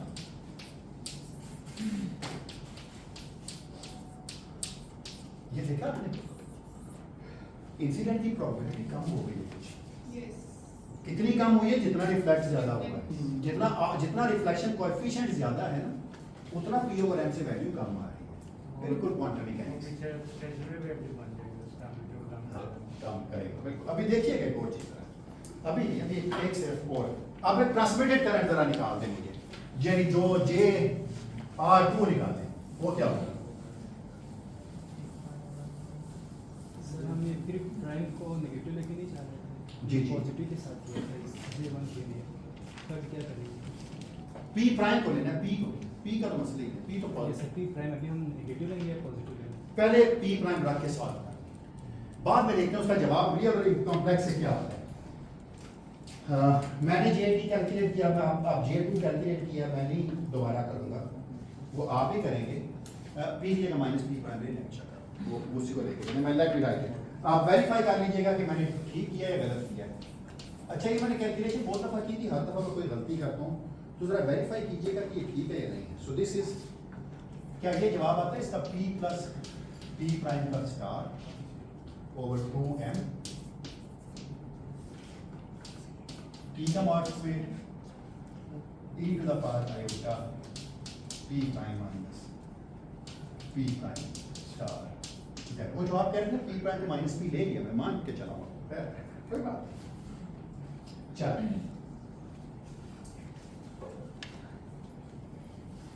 एक चीज यहां पर देखने जरा, जो ताहा ने शुरू में एक बात कही थी कि एक्सपोनेंशियल डिकेइंग भी नजर आते हैं हमें बात करते हैं। आपको याद है P प्राइम क्या था? P prime can be real, P prime can be purely imaginary. So if, इसका मतलब है J इन R2 नेगेटिव तो हो ही गया ना, P प्राइम का साइन माइनस ही आ, वो मैं माइनस लेके कैलकुलेशन की है। माइनस आई होता, माइनस प्योर इमेजिनरी भी हो सकता था और माइनस प्योरली रियल भी हो सकता था। अगर ये रियल होता तो P प्राइम का स्टार किसके बराबर होता? P प्राइम के, तो इसका आंसर क्या आ जाता? P prime over M T mod square, ये खत्म हो जाता है ना? P prime P prime plus P prime star over 2M, तो 2M से 2M कैंसिल, बिल्कुल ये क्लियर है। दिस ये क्या भेजा P प्राइम है, और मैंने कहा था रियल प्योर ये लिखने की जरूरत नहीं। मसला ये था कि अगर ये P प्राइम प्योरली इमेजिनरी होता तो ये बड़ा मसला था यहाँ पे, है ना? क्या होता जवाब इसका? ये तो ऐसे लगता है जैसे एक्सपोनेंशियली डिकेइंग है, लेकिन मसला बाहर जो चीज है वो जीरो है। ये फर्क है रिलेटिविस्टिक क्वांटम मैकेनिक्स में, कि अगर ये इमेजिनरी होता तो साइन चेंज हो जाता, P prime star is equal to minus P prime, ये दोनों कट जाते तो बेशक एक्सपोनेंशियली डिकेइंग लगता, लेकिन ये है जीरो। क्यों? इसके बाद जो चीज आ रही है वो zero. This is for if pure P prime is, अब मैं मान के चला हूं कि प्योर इमेजिनरी, वाह, आपने तो सारा कुछ निकाल लिया, ट्रांसमिटेड करंट भी निकाल ली, रिफ्लेक्टेड करंट भी निकाल ली। Now let's calculate the transmittivity. कौन बताएगा ट्रांसमिटिविटी क्या होगी? सो अच्छा, ट्रांसमिटिविटी के लिए मैं एक और लफ्ज लिखूंगा। अच्छा, ट्रांसमिटिविटी छोड़िए, चार थोड़ा रह गया ना, इसके लिए मैं ऐसे वाला टी लिखूंगा। ये बेसिकली है R2 की current divide by the incident current. ये जो आप मुझे कह रही थी, ये है ट्रांसमिटिविटी, ये है प्रोबेबिलिटी, ट्रांसमिटेड प्रोबेबिलिटी, ये चीज है। तो JR2 किसके बराबर है आप निकाल चुके हैं, ये है P प्राइम ओवर M। ओ सॉरी, एक सेकंड, मुझे एक और चीज कहना है, P का मास ओवर P ओवर M। ठीक है, मैंने कुछ गलत तो नहीं किया ना? T का मार्च स्क्वायर आपने निकालना हुआ है, क्या है निकालना हुआ ना? मैं लिख देता हूँ इसका आंसर ही ना, टाइम बचाने के लिए, क्योंकि अब आप सब कुछ कर चुके हैं। अभी आप एक चीज में फंसने लगे, जरा ठहर जाए। मैं इस तरह करता हूँ, चलो ये छोड़िए, मैं एक और चीज, मैं जेनेरिकली करता हूँ, इससे करता हूँ डिवाइड, रियल और इमेजिनरी बाद में देखता हूँ, इससे करता हूँ, आपका मसला हल हो जाएगा। तो चलिए करें जल्दी से, प्लीज क्विकली बताओ आप लोग क्या जवाब आएगा, क्योंकि आप लोग हमेशा ठीक करते हैं चीजों को। क्या आएगा? P plus so by transmittivity is P prime plus P prime का star over 2m e to the power iota P prime minus P prime star z।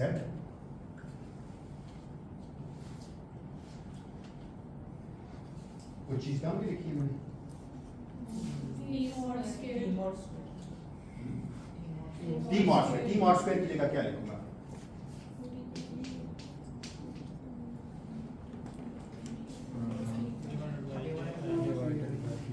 Divided by m over p।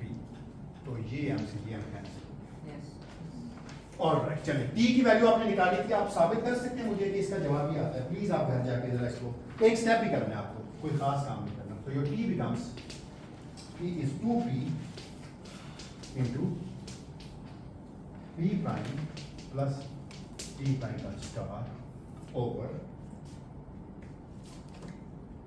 P plus P prime over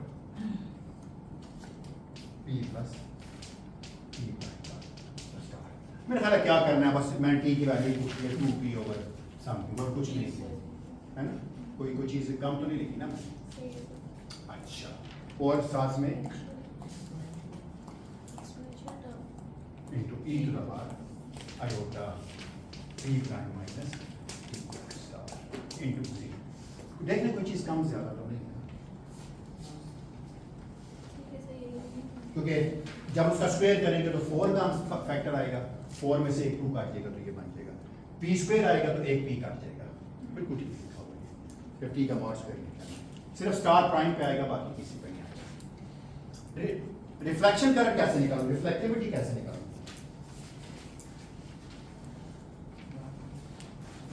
How I can calculate that? Reflectivity R।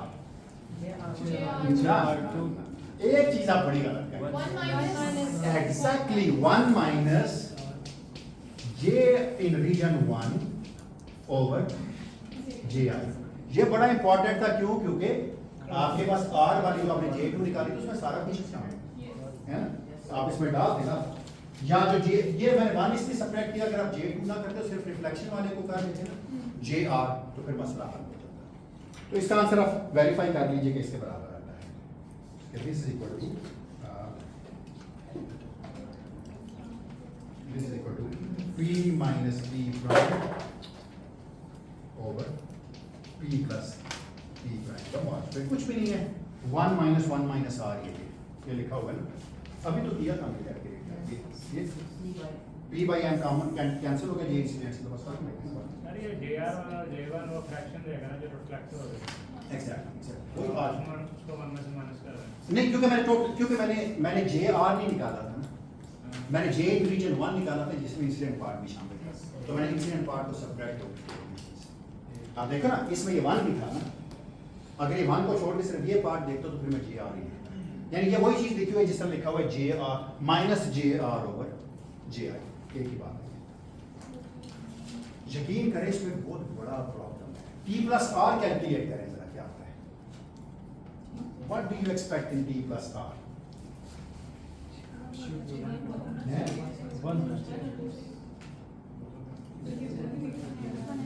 क्या है? अभी किसी conclusion पे ना पहुंचे, अभी क्या है? आपको याद हमने कितनी किस्म के पोटेंशियल डिस्कस किए थे? 3 किस्म के। Let's talk about the weak potential.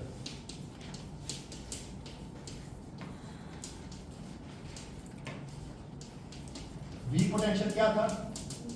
E minus V not से भी कम था। वीक पोटेंशियल के लिए आपको याद है P प्राइम क्या था? रियल था ना? आपको याद है कि P प्राइम जो था वो P प्राइम रियल, तो मॉड लेने का कोई मसला ही नहीं। तो अब P प्लस R देखिए इसमें क्या बनता है। अगर P प्राइम रियल है तो ये चीज क्या हो जाएगी?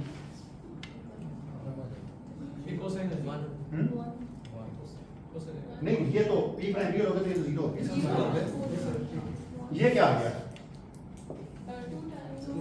2 टाइम्स P प्राइम। सो इसका मतलब है टाउ प्लस R कैलकुलेट कर लेते हैं। 2 4 P prime over P plus P prime whole का स्क्वायर है ना, इनटू प्लस करके P minus P prime whole का square over P plus P prime whole का स्क्वायर। जवाब क्या आ गया? जवाब क्या? ये प्लस के साथ है तो ये दोनों एक ही जैसी चीजें बन गई। Perfectly fine. पोटेंशियल वीक हो, प्योरली वही रिजल्ट्स हैं जो नॉन रिलेटिविस्टिक क्वांटम मैकेनिक्स के हैं। What about the intermediate region?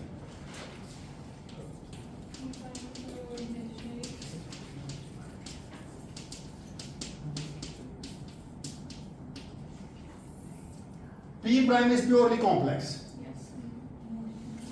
P prime was purely imaginary rather, sorry. अगर P prime imaginary होता तो ट्रांसमिटिविटी क्या होती? क्या होती इंटरमीडिएट रीजन? ट्रांसमिटिविटी क्या होती? 0 होती। बड़ी अजीब बात है वैसे। ट्रांसमिटिविटी इज 0, रिफ्लेक्टिविटी इज 1, है ना? तो T प्लस R अभी भी 1 है, कोई फर्क नहीं पड़ा। क्वांटम मैकेनिक्स ने कुछ भी नहीं कहा आपको। क्वांटम मैकेनिक्स कहती है मुझे अभी भी तुम जो मर्जी रिलेटिविस्टिक नॉन रिलेटिविस्टिक करो, कोई प्रॉब्लम नहीं है। मसला अब आएगा। How about the strong potential? हैं? P प्राइम रियल होगा, लेकिन एक मसला भी होगा ना। अब मसला भी होगा, एक स्ट्रॉन्ग पोटेंशियल में एक मसला भी होगा। वो क्या है? इसके अलावा भी एक मसला होगा। आपको पता है स्ट्रॉन्ग पोटेंशियल के लिए मुझे P का साइन चेंज करना पड़ना। मैंने कहा था कि मुझे साइन चेंज करना पड़ेगा, P को माइनस P लेना पड़ेगा। तो ले तो क्या जवाब आएगा? जरा करके देखिए ना। ये ट्रांसमिटिविटी लिखी है 4P प्राइम का mod negative sign over P minus P prime का मॉड से कोई फर्क नहीं पड़ना, है ना? यही है ना? रिफ्लेक्टिविटी क्या है?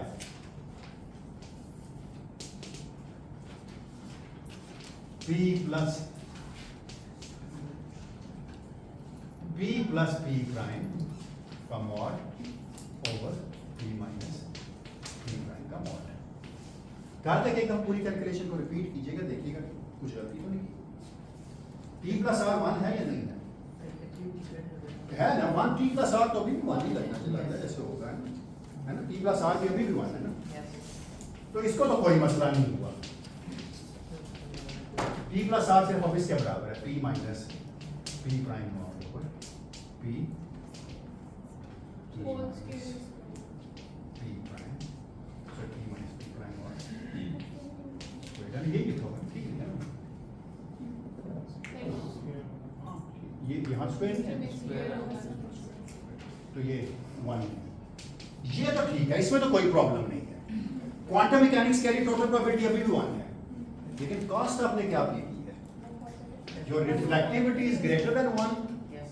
whereas transmittivity is less than 0. This is known as a this is a Klein paradox. अब आपको पता चला कि एनर्जी पॉजिटिव भी रखती है, आप फिर भी एक मसला था। ये वो चीज है जो आप ऑर्डिनरी क्वांटम मैकेनिक्स जब आप कर रहे होते तो आप कभी एनकाउंटर नहीं करते।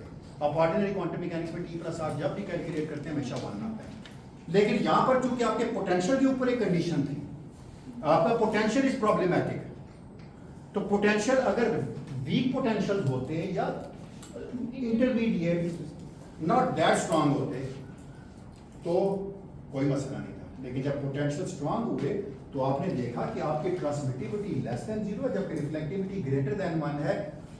क्यों? क्योंकि टोटल प्रोबेबिलिटी चाहे पार्टिकल रिलेटिविस्टिक हो या नॉन रिलेटिविस्टिक हो, वो तो 1 के बराबर थी, कोएफिशिएंट के बराबर। तो हो क्या रहा है एग्जैक्टली, क्या ऐसा मसला हुआ है कि ये जो चीज जो आपके पास बड़ी है ना रिफ्लेक्टिविटी में, इस पैराडॉक्स से जान कैसे आप छुड़ा सकते हैं?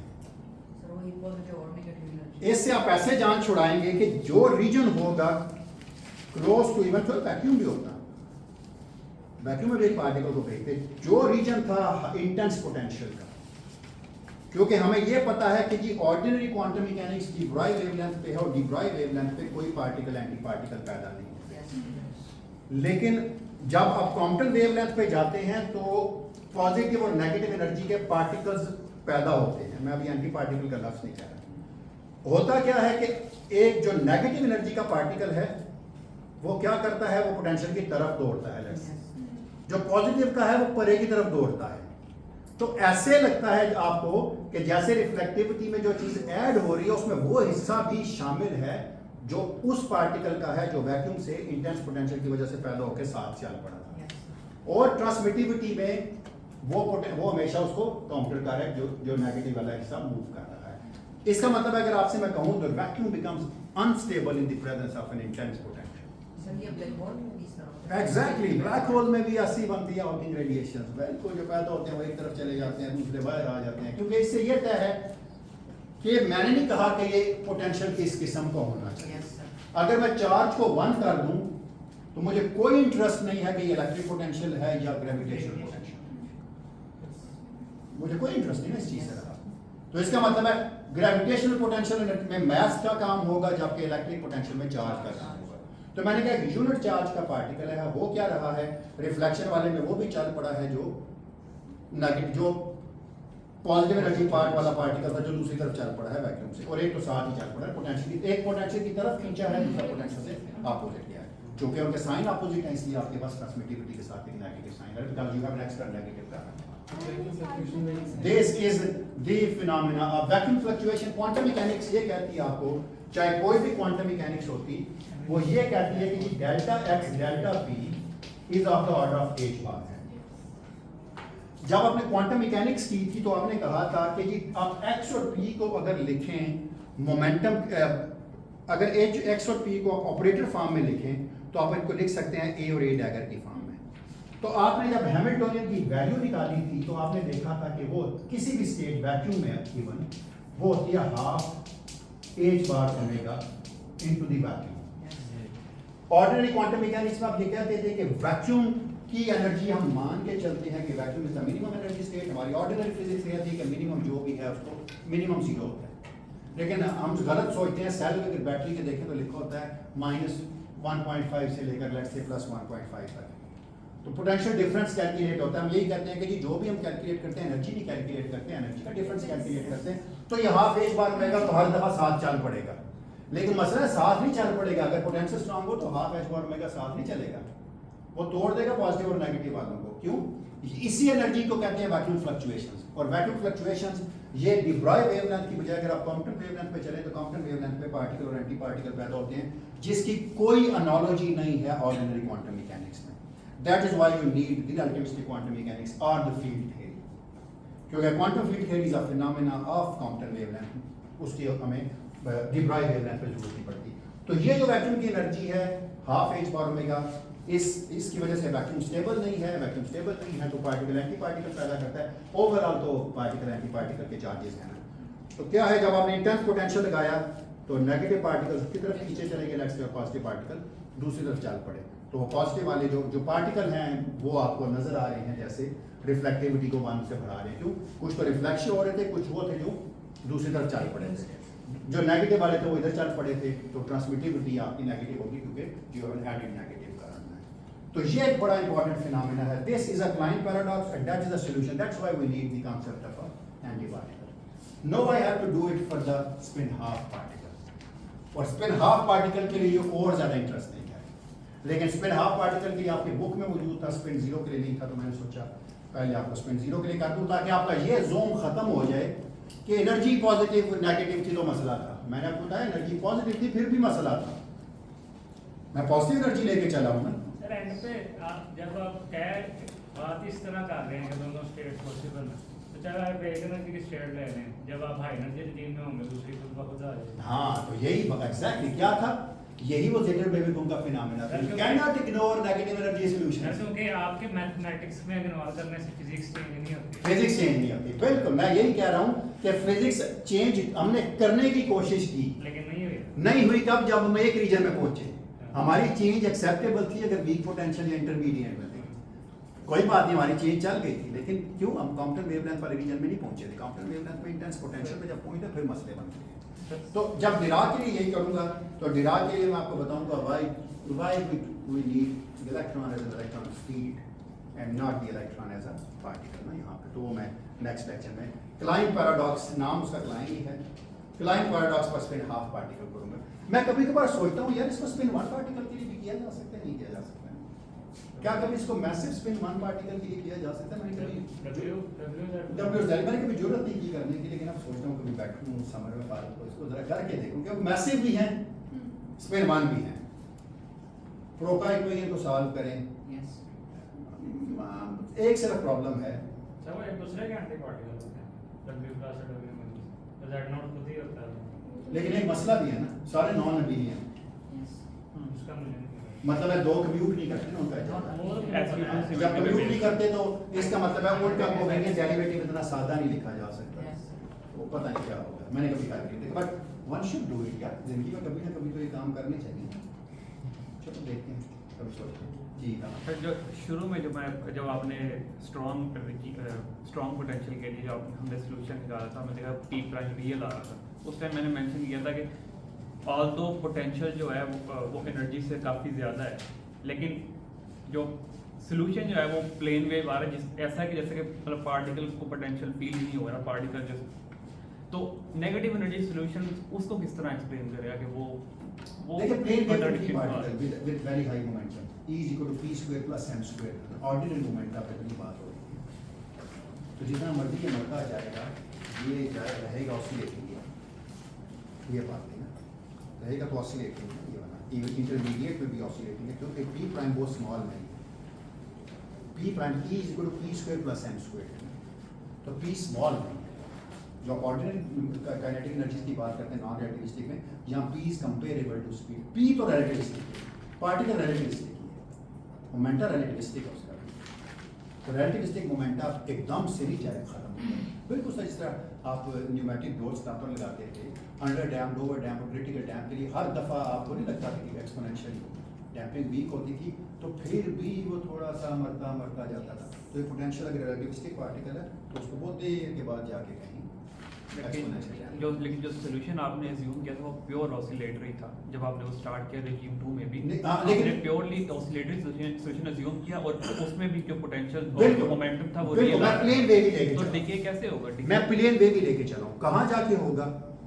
एक ही उसके पास ऑप्शन है, वो रिलेटिविस्टिक पार्टिकल है, लेकिन उसका क्या फैक्टर है, पी माइनस पी प्राइम कम होता जाएगा होता जाएगा होता जाएगा, पता नहीं कभी स्टेडी स्टेट पे पहुंचेगा या नहीं पहुंचेगा, लेकिन हर पिछला एम्पलीट्यूड अभी ऐसे कम होगा। तो अगर आप उसके ऊपर एक एम्बेलप चढ़ाएंगे सोल्यूशन में तो कोई ऐसा फैक्टर नहीं था जो डिकेड कर p minus e prime, p minus p prime, p prime has e minus v naught,